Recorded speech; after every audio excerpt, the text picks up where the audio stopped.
અમારા પૂર્વ પ્રમુખ નંદલાલભાઈ વીડિયા અને ઈશ્વરભાઈની ટીમે ભૂકંપનું જે વર્ષ હતું ત્યારે એ 5 મિત્રો દ્વારા સમિતિ વિના ઘાંટીલાની અંદર 5 લગ્ન કરેલા.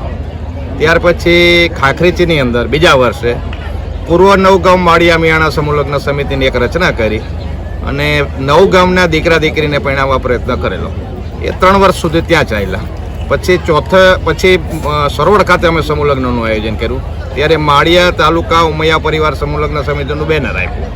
ત્યાર પછી મોરબી તાલુકાની અંદર પ્રવેશ કર્યો અને રવાપર ખાતે પહેલાં લગ્ન કર્યા. એમાં ગોવિંદભાઈની પ્રેરણા હતી મોટી અને ત્યારે એ લગ્ન મોરબી ને માળિયા તાલુકાના બેનર નીચે કામ કર્યું. અને અત્યારે જે લગ્ન થઈ રહ્યા છે મોરબી જિલ્લા સમૂહ લગ્ન સમિતિના 26મો લગ્ન સંપન્ન થઈ રહ્યો છે અને કુલ મળીને 1740 જેવી દીકરીઓના લગ્ન અત્યાર સુધીમાં અમે કરી શક્યા છીએ.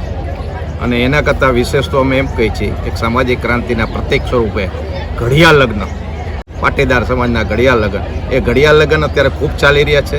અને એવરી ડે સુખી સંપન્ન માણસો, એજ્યુકેટેડ માણસો, જે સારા ક્લાસ 1 ઓફિસરો થયા છે એવા દીકરાઓના ઘડિયાળ લગ્ન સમાજમાં થઈ રહ્યા છે. એક અમારા માટે તો એક સામાજિક ક્રાંતિનું પ્રતીક અમે ઘડિયાળ લગ્નને ગણીએ છીએ. અને આમ તો કુલ મળીને નાના મોટા દેખાડાનો કદાચ નિવેડો લાવશે તો ઘડિયાળ લગ્ન લાવશે એવું અમારું મંથન પણ છે. 1400 ને આડેગાડે લગ્ન થઈ ગયા છે ઘડિયાળ લગ્ને. રક્તદાન કેમ્પે દર વર્ષે અમે કરી છીએ. બીજા નંબરમાં પર્યાવરણના જતન માટે અમારો એક અભિયાન ચાલે છે. એમાં એક અભિયાન શરૂઆતમાં એક વાર કર્યું હતું અમે ભરતનગર ખાતે. અત્યારે રેગ્યુલર તો છે જ. ત્યારે અમે 3500 વૃક્ષનું વાવેતર થયું હતું. અને કદાચ તમે બગથરા રોડ ઉપર જાઓ અને જે વૃક્ષો છે એ અભિયાનના ભાગરૂપેના છે. અને દર સાલ દીકરીઓને એક વૃક્ષ આપી છે, એક પિંજરું આપી છે. અને એ બીજે દિવસે લગ્નની બીજા દિવસે પોતપોતાના ગામના અનુકૂળ સ્થળે, ધર્મ સ્થળે, પાદરમાં વૃક્ષ વાવે છે. અને એક વૃક્ષના અભિયાનને પણ અમે આને જોડેલું છે.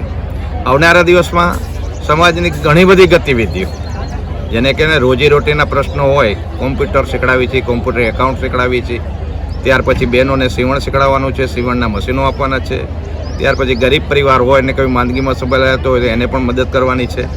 વિવિધ આયામો સાથેનું આપણું અત્યારે જે હમણાં આપણે લોકાર્પણ કર્યું બિલ્ડિંગ, અમારું ચેતના કેન્દ્ર બનવાનું છે.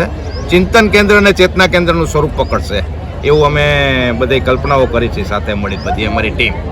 અને એક તો મારે અભિમાન સાથે કહેવું પડે કે ગુજરાતભરમાં જે સમૂહ લગ્ન સમિતિની ટીમ છે ને એવી એક ભાવનાત્મક ટીમ મેં અત્યારે લગી ક્યારે જોઈ નથી. એટલે આ બધો યશ છે ને અમારી સમિતિના નાનામાં નાના કાર્યકર્તા કરી, કારોબારીના મેમ્બર કરી, ટ્રસ્ટીગણને જાય છે.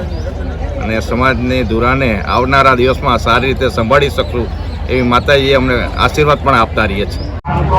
આજે ઉમિયા સેવા સમાજ ટ્રસ્ટ દ્વારા મોરબી માળિયા જિલ્લાના સમૂહ લગ્ન સમિતિ દ્વારા સંસ્કાર બ્લડ બેંક અને સિવિલ બ્લડ બેંક દ્વારા રક્તદાન કેમ્પનું સરસ મજાનું આયોજન થયું છે. અત્યાર સુધીમાં 151 જેટલી બેગ થઈ ગયેલી છે. 100 સંસ્કાર બ્લડ બેંકમાં થઈ છે, 50 જેવી સિવિલમાં થઈ ગઈ છે. અને મોટો પ્રવાહ અત્યારે રક્તદાન કરી રહ્યો છે. દરેક જેટલા લગ્ન સાથે જોડાયેલા છે સમૂહ લગ્નની અંદર એ વર્ગ કન્યા પક્ષ તરફથી સારી એવી પ્રમાણની અંદર અને આમંત્રિત મહેમાનો તરફથી પણ સારા એવા પ્રમાણ રક્તદાન કેમ્પ કરવામાં આવી રહ્યું છે. અને સારા પ્રમાણમાં લોકોને આની જરૂરિયાત જે બ્લડની બહુ જ રહે છે, આથી જરૂરિયાતો હોય છે, બ્લડ મળી નથી શકતું, તેવા સમયે માનવ સેવા માટે થઈ અને સરસ મજાનું રક્તદાન કેમ્પનું આયોજન દર વર્ષે આ સમૂહ લગ્ન સમિતિ કરે છે. મોરબી જિલ્લા ઉમૈયા પરિવાર સમિતિ દ્વારા નાની વાવડી ગામના 26મા સમૂહ લગ્ન નિમિત્તે આજે 42 દંપતીઓ લગ્નમાં જોડાયેલા છે. અને અમારે અહીંયા અત્યારે 12,000 માણસોનું રસોડું છે. તેની અંદર સ્વયંસેવકો તરીકે નાની વાવડી ગામના 700 સ્વયંસેવકો ભાઈઓ અને બહેનો તથા ચાચાપર, રાજપર, ખાનપર, સનાડા, બગતરા, કાંતિપુર, ડીલિયા વગેરે ગામમાંથી અલગ અલગ ભાઈઓ સ્વયંસેવક તરીકે જોડાયેલા છે. અમે છેલ્લા 22 વર્ષથી આ સમિતિ સાથે કામ કરી છીએ અને 20 વર્ષથી હું રસોડું સંભાળું છું. અને રસોડાની અંદર અમારા શ્રી હરિ કેટર્સ એમને આજના જે રસોઈના ભોજનના રસોઈ તરીકે એમને કામ આપેલું છે. અને આજે જે સ્ત્રી વિભાગની અંદર જમણવારમાં પીરસવા માટે નાની વાવડી ગામની તમામ બહેનો આજે પીરસવામાં કાર્યકર તરીકે આવેલા છે.